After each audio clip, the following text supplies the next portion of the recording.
I don't have a war face yet. Ah! That's a war face! Now let me see your war face!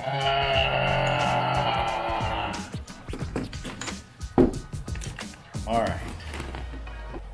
Look, I had a video lined up. I walked around the base, just kind of chit-chatted, but it's about a little after 4, and we got out maybe an hour ago, and I tried to walk around and do some vlogging outside, but it's 55 degrees, rainy and windy, and the entire video was all windy. You couldn't hear anything I said. It's cold, chilly. So all that was after I brought it back in here and looked at it. I couldn't hear anything. It was terrible. And I had such a good dialogue, and I just kind of wasted it all on the wind. So I have to remember that putting it in the wind is just not a good idea. But quick morning, got a lot of stuff done. Stuff that probably wasn't really too much of a big deal. But we drove over to the CIF, picked up some gear that we needed to take with us. A lot of the stuff that we're wearing now is just for training. We're going to give us some newer gear later on, but this is the protective vest and then the Kevlar helmet. We got a couple duffel bags, t-shirts, wool socks, gas mask. I don't know what the gas mask looks like. Gas mask. And filters for the gas masks. Give us all the stuff. I also had to go through and I think it's finance. They gave you a little card that you would use to buy stuff while you're in Afghanistan. And we headed over to the hospital and did some final medical checks, make sure we were caught up with shots. If you didn't have it, people got it.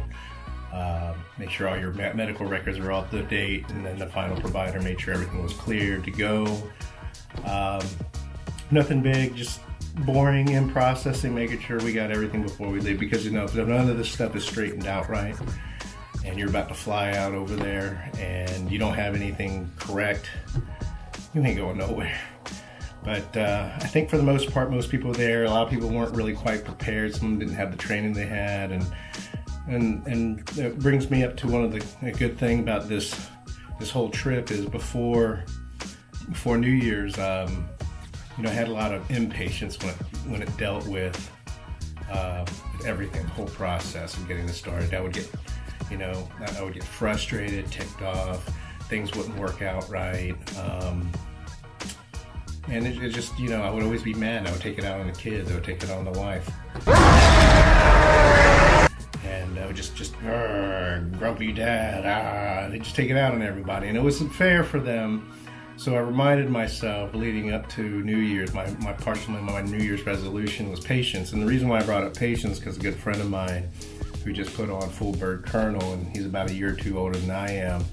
And I asked him he needs to send me his keys to success, and he told me combating patience. So that was very important to me, and it hit me pretty hard because I already had that in the back of my mind, and he kind of revalidated it, so to say. And so I started reading up some articles and techniques to try to combat patience, and you just got to practice. You got to practice it. It's like everything else. You're not very good at it. You find yourself in traffic. You find yourself in a long line. You find yourself people cutting you off or taking too long at the light, and you just get mad, honk your horn, start getting frustrated. Man, how does that make you feel? It makes you feel angry. Makes me feel angry. It's no different than when I ever get frustrated when I don't get what I want. And some things you just can't control. And so, from what I read, it says the patience is the capacity to accept or tolerate delay, difficulty, or annoyance without getting angry or upset. And that's genuinely it. And those are those 3 key words: delay, difficulty, and annoyance. You got to accept that without getting angry. It came from this writer, Tony Bernhard, coming from a book called Turning Straw into Gold. Identifies 4 triggers of impatience. And those 4 triggers I want to read to you real quick.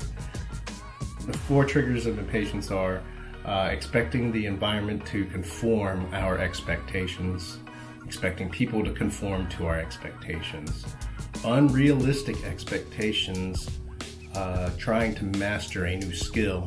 You're trying to do something you've never done before and you can't get it right, and you think you should be able to know how it. Sometimes it's not as easy as people think. Like learning how to control your patience, and unrealistic expectations when it comes to what goes on in our mind. So there's a lot of stuff that goes on that we have really absolutely no control over. And some of the things you got to ask yourself is, are you able to make those changes? And if you're not, maybe you need to find something else that will help you cope with it. If you're sitting in traffic and you're frustrated and you got to ask yourself, is there a way to avoid this? Can you go a different route? Can you go a different way? If you can't and there's no options, then I guess your only other option is to just turn on music. I've got my pistol point cocked, ready to lay shots non-stop until I see your monkey. Think happy thoughts, because when you're aggravated and you're irritated, you're mad, you're stressed, you just can't control yourself. You start doing bad things, you get frustrated. It's not healthy. Yeah. And so I've learned that just breathing, taking your time.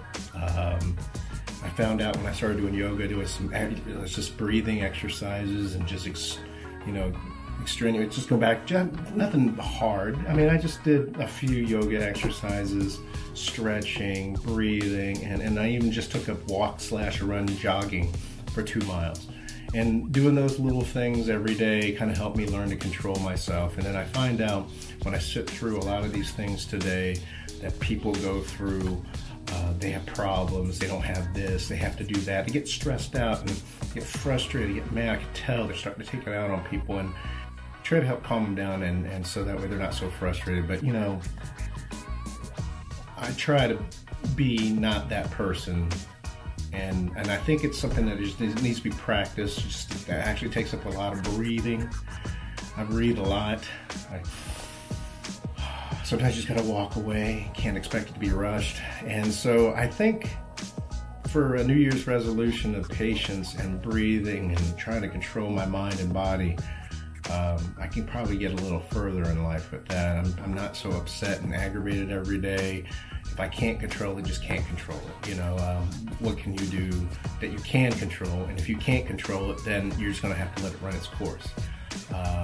If it's just something you can't do, then I guess there's nothing much more you can do. So I just wanted to leave that out to you.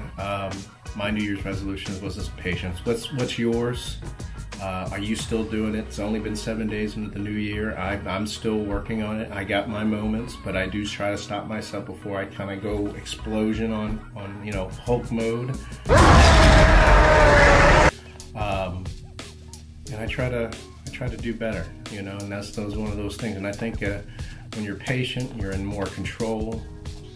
You breathe better. You can kind of control things, and it doesn't just get overwhelmed and out of control. So that's it for the video today. Tomorrow we got some more fun stuff to do. I'm not going to tell you anything. You're going to have to just see it. Have a good day, and I'll catch you tomorrow. Ah! That's a war face! Now let me see your war face!